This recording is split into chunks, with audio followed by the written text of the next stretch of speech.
여러분 안녕하세요. 인공지능 교실입니다. 오늘은 인공신경망이라는 주제로 진행하겠습니다. 인공신경망, 즉 Artificial Neural Network는 기계학습과 인지과학에서 생물학의 신경망, 즉 동물의 중추신경계 중에서 특히 뇌에서 힌트를 얻은 알고리즘입니다. 인공신경망은 뉴런과 뉴런 사이의 시냅스 결합으로 네트워크를 형성한 인공적인 뉴런, 즉 노드가 학습 과정을 통해서 수많은 시냅스의 연결 강도, 즉 가중치를 변화시켜서 문제 해결 능력을 가지는 수학적인 모델을 가리킵니다. 좁은 의미에서는 오차 역전파 방법, 즉 백프로파게이션을 이용한 다층 신경망을 가리키는 경우도 있지만 사실은 인공신경망은 이에 국한되지 않습니다. 인공신경망은 학습 과정 중에 제시된 정답에 맞춰서 주어진 문제에 대해서 최적화되어 가는 지도학습과 정답을 필요로 하지 않는 비지도학습으로 나뉘어 있습니다. 인공신경망은 문제와 정답으로 구성된 많은 데이터를 가지고 학습하면서 수많은 연결 가중치를 조정하면서 일반적으로 베일에 쌓인 판별식 또는 함수를 추측하고 근사치를 낼 경우에 이용합니다. 입력 데이터에 대해서 출력값을 계산하는 뉴런 시스템의 상호 연결로 표현되고 적응성이 있어서 이미지나 신호의 패턴 인식과 같은 기계 학습을 수행할 수 있습니다. 예를 들면 필기체 이미지 인식을 위한 인공신경망은 입력 뉴런의 집합으로 정의되며 이들은 입력 이미지를 구성하는 픽셀 값들을 입력받습니다. 이 입력 값에 이전 단계의 뉴런과 연결된 시냅스의 연결 가중치가 적용된 후에 해당하는 뉴런의 내부에서 활성화 계산을 하고 그 계산값은 다음 단계의 뉴런으로 전달되어 입력됩니다. 이러한 처리는 마지막 출력 뉴런이 활성화 계산이 될 때까지 반복되며 이 출력 계산값은 이번 입력으로서 어떤 이미지를 읽었는지에 따라서 달라집니다. 다른 기계학습과 같이 각각 문제와 답으로 구성된 많은 데이터를 가지고 학습하는 인공신경망은 일반적으로 규칙 기반 프로그래밍으로 풀기 어려운 이미지 또는 음성 인식과 같은 다양한 범위의 문제를 해결하는 데 이용됩니다. 인간의 중추신경계에 대한 연구는 인공신경망 개념에 영감을 주었습니다. 생물학적 신경망을 모방하는 네트워크를 형상화하기 위해서 인공신경망에서 인공뉴런, 즉 노드들은 연결 가중치를 가진 시냅스를 통해서 서로 연결되어 있습니다. 인공신경망이란 무엇인가에 대한 하나의 공식적인 정의는 없습니다. 그러나 만약 모델들이 다음과 같은 특징을 가진다면 해당 모델을 인공신경망이라고 부를 수 있습니다. 첫째, 학습 데이터에 맞춰서 조정이 가능한 수많은 연결 가중치들의 집합, 즉 주어진 문제에 대해서 제시된 정답에 맞춰서 학습 알고리즘에 의해서 조정이 가능한 숫자로 표현된 매개 변수들로 구성되어 있다. 둘째, 입력 데이터로부터 비선형 판별 함수를 얻어낼 수 있다. 셋째, 조정이 가능한 수많은 연결 가중치들은 뉴런, 즉 노드 사이의 시냅스의 연결 강도를 의미하고 이들은 학습 또는 예측하는 동안에 적용된다. 이상과 같습니다. 워렌 맥켈록과 월터 피츠는 수학과 임계 논리, threshold logic이라고 불리는 알고리즘을 바탕으로 신경망을 위한 계산 모델을 만들었습니다. 이 모델은 신경망 연구의 두 가지 다른 접근법에 대한 기초를 만들었습니다.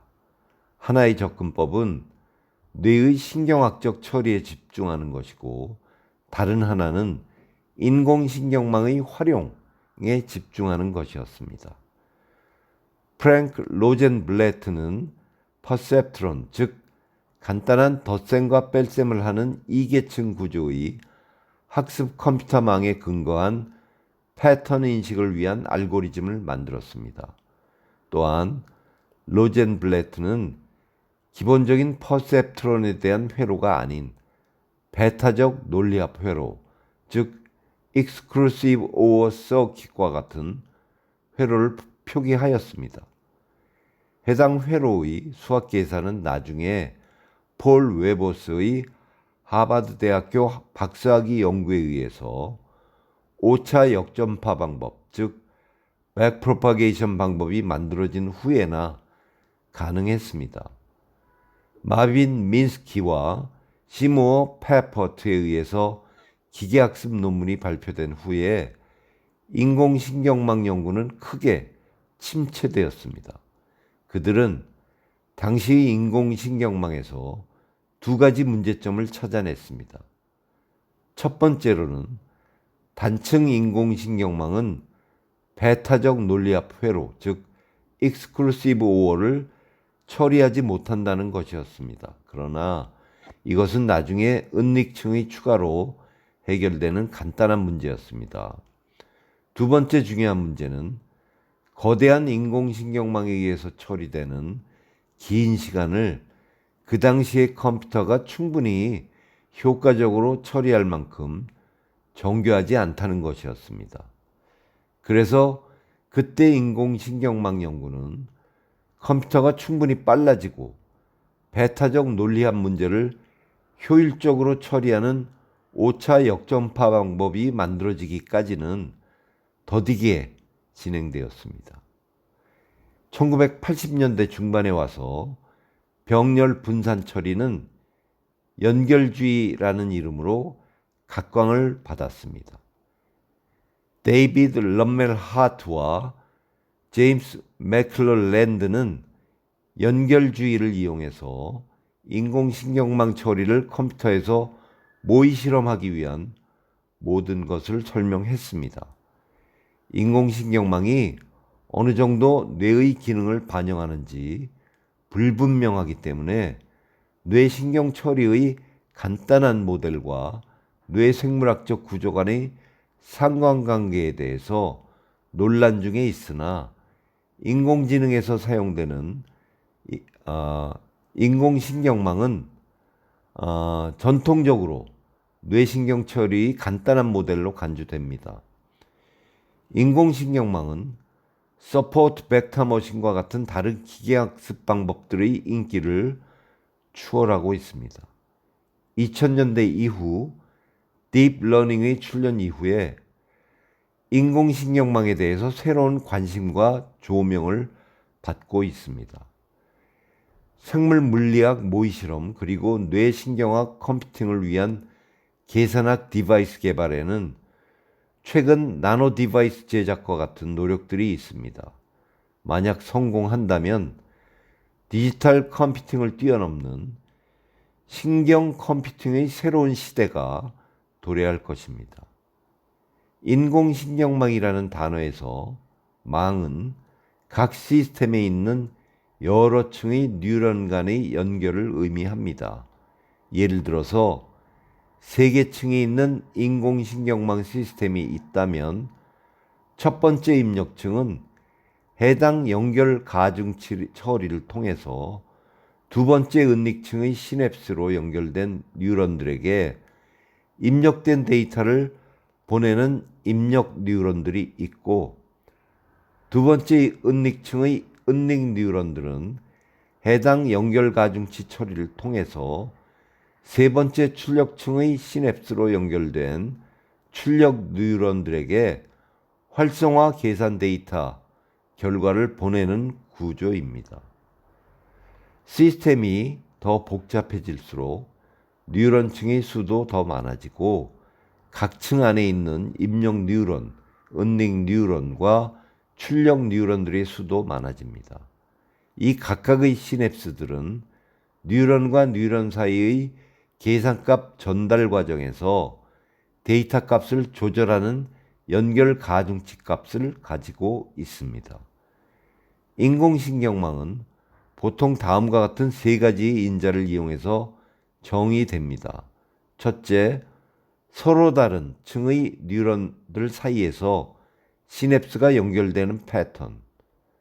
둘째, 수많은 각 시냅스의 연결 가중치를 갱신하는 학습 과정.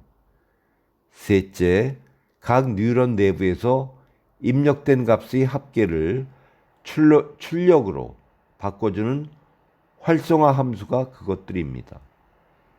인공신경망이 관심을 받는 가장 큰 요소는 바로 학습이 가능하다는 것입니다. 인공신경망 학습에서는 문제와 정답으로 구성된 주어진 많은 학습 데이터에 대해서 평균 제곱 오차를 최소화하는 것이 목표이므로 평균 제곱 오차를 비용 함수, 즉 코스트 펑션으로 사용합니다. 이 비용 함수를 최소화하기 위해서 다층 퍼셉트론이라고 불리는 인공신경망의 경사 하강법을 이용하는데요. 이것이 인공신경망을 학습하기 위해서 널리 쓰이는 백프로파게이션, 즉 오차 역전파 방법입니다. 인공신경망 학습 패러다임에 해당하는 과제는 이미지나 음성과 같은 패턴 인식과 회귀 분석이 있습니다. 이러한 학습은 음성 인식이나 모션 인식 분야에 나타나는 시간 흐름에 따른 순차적 데이터에도 적용할 수 있습니다. 인공신경망을 학습시키는 것은 이 비용 함수를 최소화하는 모델을 고르는 것입니다. 인공신경망을 학습시키는 데에는 많은 학습 알고리즘이 존재하고 그 중에서 대부분은 최적화 이론과 추정 이론을 접목해서 응용한 것으로 볼 수 있습니다. 인공신경망을 학습할 때 사용하는 대부분의 알고리즘은 오차 역전파 방법을 이용해서 비용 함수의 기울기를 계산하는 경사 하강법을 사용합니다. 이것은 비용 함수를 인공신경망의 가중치와 같은 매개 변수에 대해서 미분한 다음에 해당하는 매개 변수를 기울기가 하강하는 방향으로 조금씩 이동하는 방식으로 진행합니다. 인공신경망의 가장 큰 장점은 관찰된 데이터를 가지고 학습해서 원하는 근사 판별식을 만들어낼 수 있다는 것입니다. 그러면 오늘은 여기까지고요. 인공신경망의 사용 분야에 대한 내용은 14편에서 계속하겠습니다.